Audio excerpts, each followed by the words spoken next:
بسم اللہ الرحمن الرحیم۔ السلام علیکم دوستو۔ جناب رسول اللہ صلی اللہ علیہ وآلہ وسلم نے ارشاد فرمایا، میری امت کو رمضان شریف کے بارے میں 5 چیزیں خاص طور پر دی گئی ہے جو ان سے پہلے امتوں کو نہیں ملی ہے۔ وہ 5 چیزیں یہ ہے۔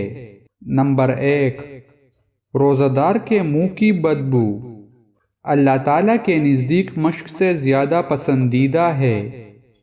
نمبر 2، روزہ داروں کے لیے دریا کی مچھلیاں بھی دعا کرتی ہے یہاں تک کہ وہ روزہ افطار کر لے۔ نمبر 3، روزہ دار کے لیے ہر روز جنت آراستہ کی جاتی ہے۔ پھر حق تعالیٰ ارشاد فرماتے ہیں، قریب ہے کہ میرے نیک بندے دنیا کی مشقتیں اپنے اوپر سے پھینک کر تیری طرف آئے۔ نمبر 4، رمضان میں سرکش شیاطین قید کر لیے جاتے ہیں کہ وہ رمضان میں ان برائیوں کی طرف نہیں پہنچ سکتے جن کی طرف یہ غیر رمضان میں پہنچ سکتے ہیں۔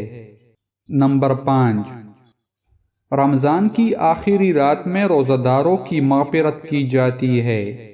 صحابہ کرام رضی اللہ عنہ نے عرض کیا یہ شب مغفرت شب قدر ہے؟ فرمایا نہیں، بلکہ دستور یہ ہے کہ مزدور کو کام ختم ہونے کے وقت مزدوری دے دی جاتی ہے۔ دوستو، مزید اسلامک ویڈیوز دیکھنے کے لیے ہمارے یوٹیوب چینل کو سبسکرائب کریں اور ویڈیو کو لائک اور شیئر کریں۔ جزاک اللہ۔